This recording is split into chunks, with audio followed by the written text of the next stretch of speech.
Hello guys, welcome to our channel. This is Teja. ప్రస్తుతం మనతో పాటు జునాక్స్ అమర్ గారు ఉన్నారు. ఆయనతో మాట్లాడే ప్రయత్నించాం. సార్ నమస్తే అండి. నమస్తే. అయితే అందరూ కూడా ఎగ్జిట్ పోల్స్ వచ్చిన తర్వాత బయటకు వస్తున్న సర్వేలన్నీ కూడా ఈ కూటమికి 90 నుంచి 100 అని చెప్తున్నారు, 120 నుంచి 130 అని చెప్తున్నారు. కానీ మీరు మాత్రం 151 దాటి వెళ్తాయని చెప్పేసి అంటున్నారు. అలాగే వైఎస్ఆర్సీపీ లాస్ట్ టైం ఎలక్షన్స్ లో గెలుచుకున్న సీట్లు 151. సో దాని గురించి ఎలక్షన్ అయిన రోజు అండి, మే 13th రోజు ఐ ఓన్లీ సెడ్, ఈ దేశం మొత్తం ప్రపంచంలో నేను ఒక్కడినే చెప్పాను ఆ మాట. 151కి ఒక సీట్ ఎక్కువ వస్తుంది కానీ మనకు తక్కువ రాదని చెప్పాను. ఎందుకంటే దానికి చాలా రీజన్స్ ఉన్నాయండి. ఎందుకంటే లాస్ట్ ఒక్క ఛాన్స్, ఆ ముద్దులు పెట్టడం అనుకోండి, జగన్ బిడ్డ అనుకోండి, అందరూ నమ్మారు. కానీ ఇప్పుడంతా రివర్స్ అయిపోయారు. ఎందుకంటే మేము 2 months మేము గ్రౌండ్ లో వర్క్ చేసాం కాబట్టి మేము ప్రాక్టికల్ గా చూసాము. కొన్ని వేల కిలోమీటర్లు తిరిగాము మేము. అంత వేల మంది, లక్షల మందితో కలిసాము. కొన్ని లక్షల మందితో మీటింగ్స్ పెట్టాము. అట్లా లీడర్స్ తో ఇంటరాక్షన్ చేయించాము మేము. అంటే ఇప్పుడు హైదరాబాద్ లో ఉందనుకోండి, గుడివాడ వెంకటరావు గారితో మీతో మీ నాయకుడు అని చేపించాం కార్యక్రమం ఎన్టీఆర్ ట్రస్ట్ భవన్ లో. ఇట్లా 2000 మంది అటెండ్ అయ్యారు. అంటే హైదరాబాద్ బయట, విజయవాడ, ఏపీ బయట ఉన్న వాళ్ళతోని, వాళ్ళ లోకల్ నాయకుడితో ఇంటరాక్షన్ చేపించాము. దానికి మీతో మీ నాయకుడు అని. అలాంటి చాలా కార్యక్రమాలు అండి. ఎందుకంటే మనం బాబు గారు అరెస్ట్ అయినప్పటి నుంచి ఇప్పుడు దాకా ఆ జ్వాల ఏదైతే ఆ రోజు మనం రగిలించామో, ఆ బ్యానర్ కట్టి నేను I don't do sales and service to YSR party leaders and supporters అని, ఆ రోజు నుంచి ఎలక్షన్ రోజు వరకు మేము అదే ఫ్లోని కంటిన్యూ చేసాం. ఆ ఫ్లోని పెంచాం కానీ తగ్గలేదు. మేము చూసాం అది పల్స్, పబ్లిక్ లో పల్స్ చూసాము. ఏమనుకుంటున్నారు, బాబు గారి పథకాలు ఏమి ఇచ్చారు, పాస్ట్ ఏం చేశారు, ఇవన్నీ వాళ్ళలో ఉన్నాయి. కానీ వాళ్ళు ఏం చేశారంటే భయం గుప్పిట్లో బతికారు. ఎందుకంటే ఓటు వీళ్ళకి వేస్తున్నాం అని చెప్తే ఏదైనా చేస్తారేమో. ఎందుకంటే వ్యక్తిగత దౌర్జన్యం, వ్యక్తిగతంగా అటాక్ ఉన్నారు. అంటే మాట గాని, కొట్టడం గాని, చంపటం గాని, లేకపోతే ఇండైరెక్ట్ గా పథకాలు కట్ చేయటం గాని, ఎందుకులే అన్నట్టు అందరూ అలా ఉన్నారు. ఎందుకు ప్రజలు అందరూ ఎందుకులే అని ఉన్నారు. కాబట్టి ఏంటంటే ఈ వైఎస్ఆర్ వాళ్ళు ఒక సుడిగుంలో ఏదో ఊబిలా వాళ్ళని పెట్టేసినారు. పథకాలు ఇంటికి తీసుకెళ్ళటం, ప్రతిదీ వాళ్ళకి ఏంటి అలా ఉన్నప్పుడు వాళ్ళంతా రివర్స్ అయిపోయారు అందరు. కానీ ఎవరు చెప్పలేకపోయారు. కాబట్టి మేము వెళ్ళినప్పుడు, పబ్లిక్ లోకి వెళ్ళినప్పుడు వాళ్ళ అభిప్రాయాలు పర్సనల్ టచ్ చేసాం మేము. ఎట్లా సార్ అంటే బాబు గారు వస్తేనమ్మా పింఛన్ నీకు 4000 వస్తుంది. అతను 2000 చెప్పాడు, 3000 చేయడానికి 5 ఏళ్ళు పట్టింది. బాబు గారు వచ్చిన తర్వాత 4000 ఇస్తారు. 4000కి ఈ 3 months 3000, 1000 కలిపి డిఫరెన్స్ ఏదైతుందో 7000 ఇస్తారు ఫస్ట్ మంత్. ఉచితంగా బస్సు, మీరు ఏదైనా మీకు పండించిన పంట కానీ, లేదంటే ఏదైనా మీరు మార్కెట్కి వెళ్ళాలా కానీ లేడీస్కి సపోర్టింగ్ గా ఉచిత బస్సు, మీకు ఆడపిల్లకి, ఇంట్లో ఉన్న ప్రతి పిల్లకి సంవత్సరానికి 15,000 ఏదైతే ఇది ఉందో, నిరుద్యోగ భృతి అని, వ్యవసాయానికి 20,000 ఏదైతే ఉందో, ఇట్లాంటి పథకాలన్నీ క్లియర్గా ఎక్స్ప్లెయిన్ చేశాం. వాళ్ళకు డౌట్ ఉండే బాబు గారు ఎలా ఇస్తారు, ఇవ్వగలుగుతారా అని. అంటే ఆల్రెడీ పథకం ఏదైతే పింఛన్ పథకం స్టార్ట్ చేసిందే ఎన్టీ రామారావు గారు. 35 రూపాయలు, 60 రూపాయలు, 200 రూపాయలు అలా చేసుకుంటూ వచ్చిందే. 2000 చేసిందే బాబు గారు. మీరు బాబు గారు డౌటే లేదమ్మా అని చెప్పి ఎలాబరేట్ చేసినప్పుడు వాళ్ళలో ఉన్న భావం అది. అవును, బాబు గారు చేస్తారు. అంత పెద్ద ఆయనకి క్లీన్ చిట్ ఉన్న పెద్ద ఆయనకి, ఎందుకంటే 53 రోజులు అరెస్ట్ చేసి ఒక మాట కూడా, ఒక తప్పు చేశాడని కూడా ప్రూవ్ చేయలేకపోయారు. అది కాన్ఫిడెన్స్ లెవెల్ బిల్డ్ చేశాం మేము. మీకు బాబు గారు క్లియర్ మనిషి అమ్మా, క్లీన్ మనిషి. అంత పెద్ద ఆయనకి మీ దగ్గర అబద్ధాలు ఆడి పదవిలోకి రావాలని కానీ ఏదో ఆశించి పదవి వ్యామోహం లేదమ్మా. ఆల్రెడీ పదవి ఏమీ అంత కొత్త కాదు, రాజకీయాలు కొత్త కాదు. కాకపోతే మీరు బాగుండాలి, తెలుగు ప్రజలు బాగుండాలి, ఏపీలో అందరూ బాగుండాలంటే ఓన్లీ బాబు ఒక ఆప్షన్ అనేది మేము అలా క్లియర్ మెసేజెస్ ఇచ్చుకుంటూ వెళ్ళాము. అప్పుడు వాళ్ళ పల్స్ అర్థమైంది మాకు. దాన్ని బట్టి ఇప్పుడు బాబు గారు క్లియర్ గా చెప్పారు. ఇంకా కూటమి లాస్ట్ టైం మనకు ప్రాబ్లం వచ్చిన పవన్ కళ్యాణ్ గారితో ఒక 50 సీట్లు దాకా పోయాము. ఒక 50 సీట్లు అంటే 5,000 లోపు మెజార్టీతోని ఆ ప్రాబ్లమ్ ని మనం ఓవర్కమ్ చేసాము. ప్లస్ ఎలక్షన్ మేనేజ్మెంట్ చేయలేక మనకు లాస్ట్ టైం ప్రాబ్లం వచ్చింది. దానికోసం బీజేపీకి అలయన్స్ సపోర్ట్ అనుకోండి. ఇలా అన్ని ప్లస్ ఓటర్స్ లాస్ట్ టైం 79% ఉంటే ఈసారి 82% వెళ్ళటం. ఏపీ నుంచి కానీ, హైదరాబాద్ నుంచి కానీ, ఎన్ఆర్వీస్ కానీ, ఎన్ఆర్ఐస్ కానీ, యుఎస్ నుంచి కానీ స్వచ్ఛందంగా సపోర్ట్ చేయటము, వెళ్ళటము, ఓటు వేయటము. ప్లస్ షర్మిల వాళ్ళకి రివర్స్ అవ్వటము. షర్మిల జగన్ వాళ్ళ అమ్మే షర్మిలకు ఓటేయమని చెప్పటము. షర్మిల వాళ్ళ సొంత సిస్టర్లు, ఓన్ బ్లడ్ రిలేషన్ సిస్టర్సే మా బ్రదర్కి ఓటేయొద్దని చెప్పటము. ఇలా చాలా కారణాలు ఉన్నాయండి. లాస్ట్ టైం అతను గెలవడానికి అసలు కారణాలే లేవు. ఒక్క ఛాన్స్ ముద్దులు పెడుతుంది తప్పించి ఛాన్సే లేదు. తర్వాత కానీ ఎవరు కూడా ఎక్స్పెక్ట్ చేయలేదు అన్ని సీట్లు వస్తాయి. మేబీ వాళ్ళు కూడా ఎక్స్పెక్ట్ చేసి ఉంటారు. పాయింట్ ఏంటంటే అండి, నమ్మేశారు. రాజశేఖర్ బిడ్డ అంటే రాజశేఖర్ గారి లాగానే ఉంటారు అనేది ఒక నమ్మేశారు. ఒక ఛాన్స్ అంటే పాపం ఏదో అమాయకంగా పెట్టేసి అందరు ముద్దులు పెట్టేసరికి ఓన్ చేసుకున్నారు అందరు. ఆ ఓన్ చేసుకునేటప్పుడు ఏమైందంటే వన్ సైడ్ మెజారిటీ ఇచ్చారు. ఈ 5 ఏళ్ళు వెళ్ళంటే కనీసం కలవటానికి కూడా సెకండ్ నీటానికి కూడా ఆస్కారం లేకుండా పరదాలు కట్టి ట్రావెల్ చేయటము అందరికి అర్థమైపోయింది. ఇది మన మనిషి కాదు, మన బిడ్డ కాదు అనేది అర్థమైపోయింది క్లియర్ గా. దానికి ప్రతిఫలమే ఇలా వన్ సైడ్ అవుతుందని నాకు క్లారిటీ ఉంది. ఎందుకంటే I have my own clarity and నేను ఆలోచించిన విధానం ఇదంతా. ఎందుకంటే బాబు గారు కష్టపడిన విధానము, పథకాలు అనుకోండి, ఆ బాబు గారి ప్రచారం అనుకోండి, పవన్ కళ్యాణ్ గారు బాబు గారు చేసిన ప్రచారం అనుకోండి, బాబు గారు తీసుకున్న ఇనిషియేటివ్ ఏదైతే ఉందో, లైక్ సెంట్రల్ గవర్నమెంట్ టైఅప్, గెలిచిన తర్వాత ఎలా 5 years ఈ రోజు గురించి కాదు ఆలోచించింది, ఆ 5 years ఎలా దాన్ని ఇచ్చేయాలి, ఏపీని ఎలా సెట్ చేయాలి, ఇవన్నీ ప్లానింగ్ స్ట్రాటజీస్ ఏదైతే ఉన్నాయో చాలా ఇంప్రెసివ్ ఉన్నాయి. అందరు ప్రతి వాళ్ళు రియలైజ్ అవుతారండి. చెడు అనేది 151 seats అనేది చిన్న విషయం కాదు సార్. అది వైఎస్ఆర్సీపీ వాళ్ళు కూడా ఎక్స్పెక్ట్ చేయలేదు. కానీ మీరు 151+ అని చెప్తున్నారు. ఇప్పుడు ఇక్కడ ఏంటంటే అండి, ప్రతి ఎమ్మెల్యే పేరు మీద ఎలక్షన్ చేయలేదు ఈసారి ఓన్లీ బాబు గారి పేరు మీద, బాబు గారి బొమ్మ మీద ఎలక్షన్ అయింది. అందుకనే ఎవ్వరు కూడా అందరు గెలిచిపోతున్నారు. 90% విన్నింగ్ అండి. ఎందుకంటే ఇండివిజువల్ పర్సన్ మీద ఎలక్షన్కి వెళ్ళినప్పుడు పర్సన్ మీద ఓటేస్తారు. ఈసారి ఇండివిజువల్ పర్సన్ కాదండి, వెళ్ళింది ఓన్లీ అన్ని 175 కాన్స్టిట్యున్సీలో ఓన్లీ బాబు గారి బొమ్మ, ఓన్లీ టీడీపీ సైకిల్. ఇంకా అంతకు మించి వేరే బొమ్మలు వేరే ఏం లేవండి. అందుకోసమనే ఆ ఫ్లో అలా మెయింటైన్ అయింది. ఆ సింపతి, బాబు గారిని గెలిపియాలి అంటే ఎమ్మెల్యేని గెలిపియాలని అనట్లేదు. ఎమ్మెల్యే బాబు గారిని గెలిపియాలంటే ఎమ్మెల్యే గెలిస్తే బాబు గారు గెలిచిపోతారు, బాబు గారు సీఎం అవుతారు. అలా లాజిక్ మ్యాచ్ అయింది. అంటే అక్కడ ఎమ్మెల్యే ఎవరనేది చూడలేదు, బాబు గారిని దృష్టిలో అంటే జగన్ బొమ్మ పెట్టి ఎలా చేశారో, జగన్ నాకు రేయండి, నీ బిడ్డని అలా ఆయనే చేశాడు. ఆయన చేసిన తప్పుకి బాబు గారికి ఆ మనిషిని దేవుని చేశాడు. 53 రోజులు జైల్లో పెట్టేసి ఏం తప్పు చేయకుండా అప్పుడు అందరూ ఓన్ చేసుకున్నారు బాబు గారిని. అందరూ మన తండ్రి లాంటి వాడు, మన కోసం ఆలోచిస్తున్నాడు అని ఓన్ చేసుకున్నారు.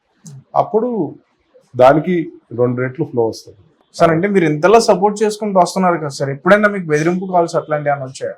చాలా వచ్చాయండి, అదంతా అయిపోయింది. బట్ ఇంకో పాయింట్ ఏంటంటే, ఇక్కడ బెదిరింపు కన్నా అండి, ఏ చిన్న తప్పు అయినా కానీ కంప్లీట్గా మేము వాష్అవుట్ అయిపోతామండి. అంటే అక్కడ వైసీపీ వచ్చింది అనుకోండి, మాలాంటి జెనెక్స్ కంప్లీట్ వాష్ అయిపోతాయి. ఎందుకనంటే మా కస్టమర్స్లో 50% వాళ్ళు, 50% వీళ్ళు ఉంటారు. మేము కట్టిన బ్యానర్కి వైసీపీ వాళ్ళు రారు. ఇప్పుడు పొరపాటున వైసీపీ గెలిచింది అనుకోండి, టీడీపీ అందరి దగ్గర 0 అయిపోయారు. ఉన్న డబ్బులు ఖర్చు పెట్టారు, వాళ్ళు అన్ని తాకట్టు పెట్టి వాళ్ళ ఆస్తులు అన్ని విధంగా ఎలక్షన్ చేశారు. ఇంకా టీడీపీ వాళ్ళు మా దగ్గరకు వచ్చి పని చేయించుకోవడానికి, ఖర్చు పెడతానికి వాళ్ళ దగ్గర డబ్బులు ఉండవు ఫైనాన్షియల్ గా. ఇంకా వాళ్ళు వీళ్ళు రాకపోతే ఇంకా బిజినెస్ ఎలా రన్ అవుతుంది? ఇంకోటి ఏంటంటే, అదృష్టం ఏంటంటే, ఇక్కడ కేసీఆర్ అక్కడ జగన్ వచ్చారనుకోండి, ఇద్దరు కలిసి మమ్మల్ని భూస్థాపన చేసేస్తారు. అవన్నీ మరి దృష్టిలో పెట్టుకుని మీరు ఏదైనా అంటే నేను అవన్నీ ఆలోచించలేదు అప్పుడు, కానీ తర్వాత అయిన పరిణామాలు ఆలోచిస్తే ఇంత రిస్క్ తీసుకున్నాము మన లైఫ్ లో అనేది తర్వాత అర్థమైంది. ఎందుకంటే ఇక్కడ కేసీఆర్ వచ్చినా, అక్కడ జగన్ వచ్చినా మనం ఉండదు. ఎందుకంటే వాళ్ళిద్దరు ఒకటే కదా. కాబట్టి ఇక్కడైతే కేసీఆర్ గారు రాలేదు. ఓన్లీ ఏంటంటే నేచర్ సేవ్ మీ అండి, ప్రకృతి నన్ను సేవ్ చేసింది. ఏదైతే పంచభూతాలని అంటాం చూసారు, ఒకటి మంచి చేయాలని ఉన్నప్పుడు, అన్ని సపోర్ట్ చేస్తున్నప్పుడు మనం ఒక మంచి చేయాలనుకున్నాం కాబట్టి నాకు ఆ విధంగా నాకు సపోర్టింగ్ దొరికింది. లైక్ అందరు, నేను ఒక మెట్టు ఎక్కే లోపల నాకు 10 మెట్లు నిత్యం దొరికాయి బాబు గారికి సపోర్ట్ చేసే క్రమంలో. కాబట్టి ఎక్కడ కూడా వెనక్కి వెళ్ళలేదు, వెనకడుగు చూడలేదు, వెనక్కి తిరిగి కూడా చూడకుండా వెళ్ళామన్నమాట. అదే ఈ 151+ అనేది అదే దానికి కారణం. అయితే మీరు 151 ఆఫ్ కోర్స్ మేబీ వచ్చే ఛాన్స్ ఉంది. ఎందుకంటే లాస్ట్ టైం వైఎస్ఆర్సీపీ పార్టీకి వచ్చింది కాబట్టి ఇప్పుడు ప్రజల్లో ఎక్కువ వ్యతిరేకత ఉందని కూడా అంటున్నారు. అలాగే ఇప్పుడు ఆర్ఎం మస్తాన్, ఇతని సర్వేలు చాలా డిఫరెంట్ గా ఉంటాయి. ఇంతకు ముందు కూడా మనం చూసాం. సో రీసెంట్ గా అతను చెప్పిన డిజిట్స్ చాలా డిఫరెంట్ గా ఉన్నాయి. మిగతా సర్వేలు అన్నిటితో పోల్చుకుంటే ఇతను చాలా డిఫరెంట్ గా ఇచ్చారు. ఆయన లాజిక్ మిస్ అవుతున్నాడండి.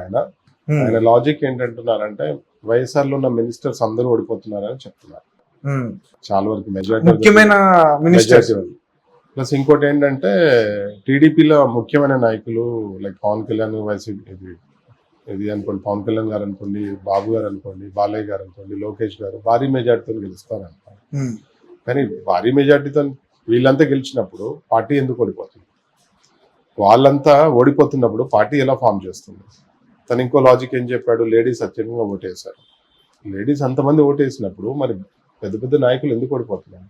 అసలు లేడీసే ఓటేయలేదు. లేడీసే చాలా రివర్స్ ఉన్నారు. ఎందుకంటే అందరి పిల్లలకి ఇది ఇస్తా అని చెప్పి ఒక పాపు గీయటం, కరెంట్ బిల్ ఎక్కువ వచ్చిందని చెప్పి అది కట్ చేయటం, కరెంట్ బిల్లులు ఇష్టం ఉన్నట్టు హైక్ చేయటం, అది చూసారు కదా యూనిట్ కరెంట్ బిల్స్ అనుకోండి. మద్యంలో హస్బెండ్ చనిపోతే సుఖంగా వెళ్ళిపోయాడు, బానే ఉంది. ఆ సిక్ అయితే ఆ హాస్పిటల్ జాయిన్ చేసి ఆ ట్రీట్మెంట్ చేయలేక ఉన్న ఆస్తులు తాకట్టు పెట్టి నానా రకాలుగా అదొక ప్రాబ్లం, అప్పులు పాలైపోయారు. హస్బెండ్ చనిపోయిన తర్వాత ఇంకా ఫైనాన్షియల్ ఫ్యామిలీ ఇదొక ప్రాబ్లం. ఇలాంటి ప్లస్ రోజు తెచ్చే డబ్బులు మొత్తం ఆ పిచ్చి తాగుడికి. అప్పుడేముందండి, 100 రూపాయలు పెడితే క్వార్టర్ వచ్చేది, తాగేసి ఇంట్లో పడ. ఇప్పుడేంది 200-250 రూపాయలు క్వార్టర్. అంటే ఆ జీతం డబ్బులు వాటికే సరిపోతుంది. ఇంకోటి ఏంటంటే ఆదాయం పెరగకుండా ఖర్చులు పెరిగిపోయినాయి. అంటే లిక్కర్ అనుకోండి, నిత్యావసర వస్తువులు అనుకోండి, గ్యాస్ అనుకోండి, కరెంట్ బిల్ అనుకోండి, పెట్రోల్, ఎవ్రీథింగ్ అన్ని మారిపోయింది. అక్కడ ఏమైంది, ఎఫెక్ట్ అయ్యేది ఎవరు? ఎందుకంటే ఇల్లు నడిపేది ఆడవాళ్ళే కాబట్టి ఎఫెక్ట్ అయ్యేది లేడీస్. ఆ బాధలు పడింది లేడీస్. వాళ్ళు ఎక్కువ మంది రిలీజ్ అయ్యారు. ఎందుకంటే వాళ్ళకి స్ట్రైట్ అటాక్ అండి. మగవాడు ఏముంటుంది, పనికి వెళ్ళిపోతాడు, ఇల్లు ఏంటి అనేది. ఎందుకంటే పిల్లలకు సమాధానం చెప్పాల్సింది ఇంటికి ఆడవాళ్ళు ఎవరైతే ఉన్నారో, ప్లస్ పెద్దవాళ్ళు ఉంటే వాళ్ళకి మందులు, వాళ్ళకి మంచి చెడు చూడాల్సింది ఆడవాళ్ళే, వాళ్ళకి అన్నం వాటెవర్. ఎందుకంటే వాళ్ళు తిన్న తర్వాతే తినాలని ఆలోచిస్తారు కదా. ఎందుకంటే ఆడవాళ్ళకి తెలిసినట్టు ఎవరు లేదు కాబట్టి వాళ్ళు చెప్పిన లాజిక్ అది కరెక్ట్ గా. అట్లా ప్రతిదీ అంటే లాజిక్ అదొక లాజిక్ చెప్పాడు. ఇంకోటి గన్నవరం వంశీ గెలుస్తాడని చెప్తున్నారు. గన్నవరం వంశీయే నేను గెలవనని చెప్పేసి అక్కడి నుంచి వెళ్ళిపోయి ఆయనకే నమ్మకం లేదు, ఆయన కార్యకర్తలకి ఆయనకే నమ్మకం లేదు. కానీ ఈయన చెప్పేస్తాడు. ఎందుకంటే చిన్న లాజిక్ ఉంది. పర్సనల్ వెంకట్రావు గారితో తనకున్న పర్సనల్ ఏదైతే మస్తానా మొత్తం కన్ఫ్యూజ్ చేశాడు. ఏంటంటే కొన్ని వేల కోట్లు బెట్టింగ్ ఉంది. ఇప్పుడు మస్తానా ఫిగర్స్ ఇవ్వడం వల్ల బెట్టింగ్ మారుతుంది కాబట్టి ఏదైనా జరగవచ్చు. బెట్టింగ్ వాళ్ళు ఇన్ఫ్లుయెన్స్ చేసి ఉండొచ్చు, బెట్టింగ్ మాఫియా, లేదంటే వైఎస్ఆర్ వాళ్ళు ఇన్ఫ్లుయెన్స్ చేసి ఉండొచ్చు, ఏదైనా ఉండొచ్చు. ఎందుకంటే ఈ వచ్చే మెజార్టీతోనే పోలింగ్ ఏదైతే రేపు రిజల్ట్స్ లో కూర్చోటానికి కౌంటింగ్ కూడా వైఎస్ఆర్ దగ్గర మనుషులు ఉండరు. ఎందుకంటే ఈ మెజార్టీతోని నేను వైఎస్ఆర్ మనిషిని అని బూత్ లో కూర్చుంటే మార్క్ పడిపోతుంది కదా. ఎవరికి ఇంట్రెస్ట్ ఉంటుంది ఓడిపోయేదానికి, వెళ్ళి కౌంటింగ్ కూర్చొని ఎవరికి చేయాలని ఉంటుంది. కాబట్టి వాళ్ళు వైఎస్ఆర్ వాళ్ళు ఏంటంటే వాళ్ళ కొంచెం క్యాడర్ కూర్చొని ఆ కౌంటింగ్ చేయడానికి, ఆ ఎలక్షన్ మేనేజ్మెంట్ ఏదైతే కౌంటింగ్ కి దానికోసము, ప్లస్ ఈ బెట్టింగ్ మాఫియా ఇదొకటి, ఈ రెండింటి కోసం ఏం చేసేసారంటే అండి, అది తనని ఇన్ఫ్లుయెన్స్ చేసి అలా చేశారు. తనకు కూడా కొన్ని ఇష్యూస్ ఉన్నట్టున్నాయి నాకు తెలిసి పర్సనల్ గా టీడీపీ మీద. కాబట్టి ఇవన్నీ కారణాలు దానివల్ల అలా చేయాల్సి వచ్చింది. ఎందుకంటే అందరూ ఒకవైపు ఉంటే తను ఒకవైపు ఉంటే ఎవరు సపోర్ట్ చేస్తారు? 40 సర్వేస్లలో 35 సర్వేస్ టీడీపీ భారీ మెజార్టీ అనేస్తే ఇతను ఇంకొకరు ఎవరో ఉన్నారు, ఇంకొక చిన్న ఒక 2-3 ఉన్నాయి, 5 మందే YSR CP support government form చేస్తుంటారు. కానీ ఐపాక్ సర్వే మాత్రం బయటికి రాలేదు సార్. ఎగ్జిట్ పోల్స్ సంబంధించి అన్ని వచ్చాయి కానీ తెలుసు కదా, అక్కడ 0 అని తెలుసు. ఇంకొకటి చాలా మంది కూడా జగన్మోహన్ రెడ్డి గారు కూడా ముందు నుంచి వైనాట్ 175 ఇట్లానే వెళ్ళారు. కానీ ఐపాక్ తో మాట్లాడినప్పుడు మాత్రం ఆయన 151+ అని చెప్పారు కానీ 175 చెప్పలేకపోయారు. పాయింట్ అదే అండి. ఇప్పుడు వైనాట్ 175 అంటే మనని అడిగినట్టుంది. టీడీపీ వాళ్ళకి వైనాట్ 175 మీకు ఎందుకు రాకూడదు అని అడిగినట్టుంది. ఇప్పుడు అర్థమైందా? అది ఇప్పుడు అట్లా అయిపోయింది. మీరు ఎందుకు వైనాట్ 175 ట్రై చేయకూడదు అన్నట్టు అయిపోయింది. ఇప్పుడు వైనాట్ 175 ఆశకి ఒక లిమిట్ ఉంటుందండి. ఓకే ఆశకు లిమిట్ ఉంటుంది. వైనాట్ 175 అంటే చరిత్రలో ఎక్కడ లేదు. 100% అనేది చరిత్రలో ఎక్కడ లేదు. సో అప్పుడు చంద్రబాబు నాయుడు గారు అరెస్ట్ అయినప్పుడు మీరు నిరసన వ్యక్తం చేశారు. దాదాపు ఆయన 53 రోజులు జైల్లో ఉన్నారు. మరి ఇప్పుడు ఆయన అధికారంలోకి వచ్చిన తర్వాత రివెంజ్ పాలిటిక్స్ చూస్తారా? బాబు గారు ఎప్పుడు రివెంజ్ ఉండదండి. బాబు గారు ఎప్పుడు ఇదే కదండి, మేనేజ్మెంట్ ఎలా ఎలా ఇంప్రూవ్ చేయాలి ఏపీని. బాబు గారు అంతా సంక్షేమమే కదా, అభివృద్ధి సంక్షేమం వీటి మీదే ఉంటారు బాబు గారు. బాబు గారు అనేది రివెంజ్ ఉండదు. ఇక రివెంజ్ అనేది నెక్స్ట్ నెంబర్ 2 నెంబర్ 3 వాళ్ళు చూసుకుంటారు. అది రివెంజ్ ఏం లేదండి. అక్కడ తప్పుని తీసి ఇది తప్పు అని చూపించేస్తాను అంతే. రివెంజ్ అని కదా దాన్ని. అంటే బాబు గారు కాకపోయినా పవన్ కళ్యాణ్ గారు కూడా ఉన్నారు కాబట్టి దాన్ని రివెంజ్ అనకూడదండి. మనము తప్పుని తప్పని చూపిస్తారు అంతే. వాళ్ళు ఏం తప్పులు చేస్తారో చేసిన తప్పులు చూపెడతారు అంతే. అది రివెంజ్ ఎలా అనుకుంటామా? రివెంజ్ చేసే గుణము అది టీడీపీలో లేదండి. బాబు గారు కూడా అసలు ఒప్పుకోరు కూడా. కాకపోతే ఏంటంటే ఏదైనా తప్పు చేసిన వాళ్ళని ఇది తప్పు అని చెప్పి దాన్ని శిక్షించాలని ట్రై చేస్తారు. తప్పు చేయనీయకుండా చూస్తారు, అంతేగాని రివెంజ్ అనేది ఇది కాదండి. గతంలో 2019 టైంలో టీడీపీకి 23 సీట్లు వచ్చాయి. వైఎస్ఆర్సీపీలో దాదాపు చాలా మంది ఎమ్మెల్యేలు వెళ్ళిపోయారు. ఇప్పుడు వైఎస్ఆర్సీపీ పార్టీ నుంచి ఎమ్మెల్యేలు చాలా మంది ఇందులోకి జంప్ అవడానికి చూస్తున్నారు, కానీ ఒప్పుకోవట్లేదు బాబు గారు అని చెప్పేసి. ఇది కదా అసలైన రివెంజ్ అంటే. అది మనం చేసింది కాదు, ప్రకృతి క్రియేట్ చేసింది. రివెంజ్ మనం ఎవరి మీద రివెంజ్ తీర్చుకోలేదు. చెడు చేయాలని చూస్తే, ఒక వ్యక్తిని అరెస్ట్ చేయాలని చూస్తే క్లియర్ గా బయటకు వచ్చారు. ఇప్పుడు కూడా అంతే. వైనాట్ 175 అంటే అది మనకు వర్తిస్తున్నది. వైనాట్ 175 అది మనం అనాల్సిన మాట ఇప్పుడు అది. ఎందుకంటే we're going to get 151 plus. కొంచెం ఒక 10% గ్యాప్ లో ఉన్నాం. We're almost reaching to 90%. Why not 175 అని మనం అనాలి, వైనాట్ 100% అని మనం అనాలి. ఎందుకంటే 90% సీట్స్ మనకే వస్తాయి కాబట్టి అది మనకు వర్తిస్తుంది. గుర్తు పెట్టుకోండి ఒక్కటి మాత్రం, అంత నేచర్ అంతా గమనిస్తుందండి, ప్రకృతి గమనిస్తుంది. దేవుడు గమనిస్తాడని నేను బ్లైండ్ చెప్పలేను, బట్ అలా నేచర్ అలా క్రియేట్ చేస్తుంది. డైరెక్ట్ ఏం చేయదండి. మనలాంటి వాళ్ళని బయటకు వచ్చేసి బాబు గారు సపోర్ట్ చేసేలాగా ఎన్ఆర్ఐస్ ఎన్ఆర్వీస్ ఇంతమంది బయటకు వచ్చేసి ఉద్యమం, వేల మంది లక్షల మంది, మాది సిబిఎన్ ఫోరం, మేము స్వచ్ఛందంగా ఒక 50 మంది వర్క్ చేయడం కొన్ని నెలలు. ఇవాళ కాదండి, మేము స్టార్ట్ చేసి ఆల్మోస్ట్ 8 months 9 months నుంచి వర్క్ చేస్తున్నాం. కొన్ని వేల కిలోమీటర్లు, కొంత వేల మందిని అడ్రస్ చేసాము, కొన్ని లక్షల మందిని మీటింగ్స్లో అడ్రస్ చేసాము, కొన్ని వేల కిలోమీటర్ ట్రావెల్ చేసాము. అలా ఇప్పుడు మేము రావడానికి కారణం ఏంటి? అంతేగాని ఎప్పుడన్నా కలిసారండి చంద్రబాబు నాయుడు గారు? మొన్న ఒకసారి కలిసామండి, ఒక మీటింగ్ లా కలిసాము ఒకసారి. ఆ రోజు అడ్రస్ చేసి ఇలా చేస్తున్నాం అని చెప్పాను. బాగా చేయండి, ఎలక్షన్ అయినాక కలుద్దాం మళ్ళీ ఒకసారి అని అన్నారు. ఎవరితో కోఆర్డినేట్ చేస్తున్నారు, మీరు ఎవరితో మాట్లాడుతున్నారంటే లోకేష్ గారు, రాబిన్ శర్మ టీంతో కోఆర్డినేట్ చేసుకుంటున్నాం మేము అని అంటే గుడ్ 15 నిమిషాలు మాట్లాడాము. 10-15 నిమిషాలు. మీకు ఎక్కడో కూడా భయం అనిపించట్లేదు? ఒకవేళ కూటమి రాకపోతే మనల్ని చాలా ఇబ్బందులు పెడతారు. అది ఎప్పుడైనా ఉంటుందండి, ప్లస్ మైనస్ ఎప్పుడైనా ఉంటుంది. కాబట్టి ఐ ఓన్లీ బిలీవ్ దట్ మనం చేసేది మంచి పని, మంచి జరుగుతుందని నమ్మాం కాబట్టి కూటమి వస్తుందని నమ్మాము. అందుకనే ఆ రోజు నుంచి ఈ రోజు వరకు కూడా 151 కోటి ఎక్కువ వస్తుంది కానీ తక్కువ రాదని చెప్తున్నాం. అదే జరగబోతుంది. సార్, మిమ్మల్ని కూటమి రావడం వల్ల ఉపయోగం ఏముంటుంది సార్ ఆంధ్రకి అని అడిగితే మీరు ఏం చెప్తారు? గవర్నెన్స్ అండి, మంచి పరిపాలన ఉంటుంది స్టేట్ సెంట్రల్. ఎందుకంటే సెంట్రల్ నుంచి మనకు ఫండ్స్ రావాలి కదా. రైల్వేస్ ఉన్నాయి, జాతీయ రహదారులు ఉన్నాయి, ఇవన్నీ సెంట్రల్ నుంచే కదా రావాల్సింది. సెంట్రల్ నుంచి ఫండ్స్ రావాలి. బియ్యము ఇప్పుడు జగన్ ఇచ్చే పథకాలు, బియ్యాలు ఇవన్నీ తనిచ్చే కావాలి. సెంట్రల్ ఫండ్స్ అండి, సెంట్రల్ నుంచి వచ్చాయండి. సంక్షేమం అంతా సెంట్రల్ నుంచి వస్తుంది. రైతులకి చాలా వస్తుంది, స్టేట్ గవర్నమెంట్ కొంచెం ఇస్తుంది, సెంట్రల్ నుంచి ఇస్తారు. అభివృద్ధి, డెవలప్మెంట్ ఏది చేయాలన్నా సెంట్రల్ నుంచి వస్తుంది. స్టేట్ అంటే ఇక బాబు గారు ఏం చేస్తారు, కంపెనీస్ మళ్ళీ వస్తాయి, మళ్ళీ ఏపీకి షిఫ్ట్ అవ్వాలని అందరూ ఆలోచిస్తారు. ఎందుకంటే గ్రీన్గా పచ్చగా ఉంటే అందరూ అట్టే చూస్తారు కదా. దానివల్ల ప్రజలు సంతోషంగా ఉంటారు. పరిపాలన అనేది వన్ సైడ్ ఉండదు. ఇదే అరాచకం, ఎస్సీ ఎస్టీల మీద ఇలా వన్ సైడ్ అరాచకాలు, మాట్లాడే స్వేచ్ఛ లేకుండా మాట్లాడితే అరెస్టులు చేయటము, వాళ్ళని చంపేయటము, కిడ్నాప్లు చేయటము, ఇంకా ఇట్లాంటివన్నీ ఇట్లాంటి వాటి నుంచి స్వేచ్ఛ వచ్చేస్తుంది. జనాలకి ఏంటంటే స్వేచ్ఛ, మాట్లాడే స్వేచ్ఛ, బతికే స్వేచ్ఛ, ఊపిరి పీల్చుకునే స్వేచ్ఛ, ఇవన్నీ వస్తాయండి. అలా అంత 100% నీట్గా ఉంటుంది.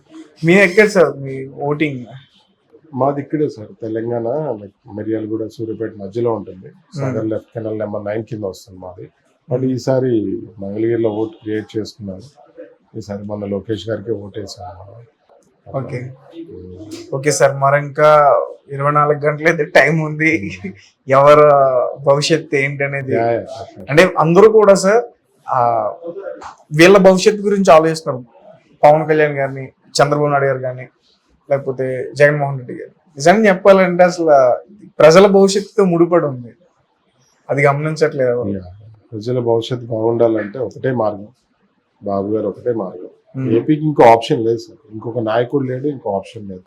అవును, ఎందుకంటే పవన్ కళ్యాణ్ గారికి ఇవన్నీ తెలియదు. అంటే రాష్ట్రం విడిపోయిన తర్వాత కూడా ఆయనంత ఫాస్ట్ గా డెవలప్ చేసి తప్పించి వేరే ఆప్షన్ లేదండి. గవర్నెన్స్ చేసి ఇంకా పరిపాలించే ఇంకొక లేదండి. అందుకనే చూడండి, టీచర్స్ ఓట్స్ కూడా చూడండి. లాస్ట్ టైం 1,00,000 చిల్లర అయితే ఈసారి 4 లక్షల చిల్లర. ఎందుకంటే అందరిలో, పోలీసుల, టీచర్స్ లో అందరిలో మార్పు వచ్చింది. ఆయనే కావాలని మార్పు వచ్చింది. ఆ మార్పుకే కారణం ఇది 151+ సీట్స్. 90% మనకే వస్తాయండి సీట్స్. ఎందుకంటే బాబు గారి బొమ్మ మీద కాబట్టి 90% మనకే వస్తాయి. కాన్ఫిడెంట్ అండి, దాంట్లో ఏం డౌట్ లేదు. అందుకని సర్వేస్ కూడా చెప్తున్నాయి 160+ అంటున్నాయి.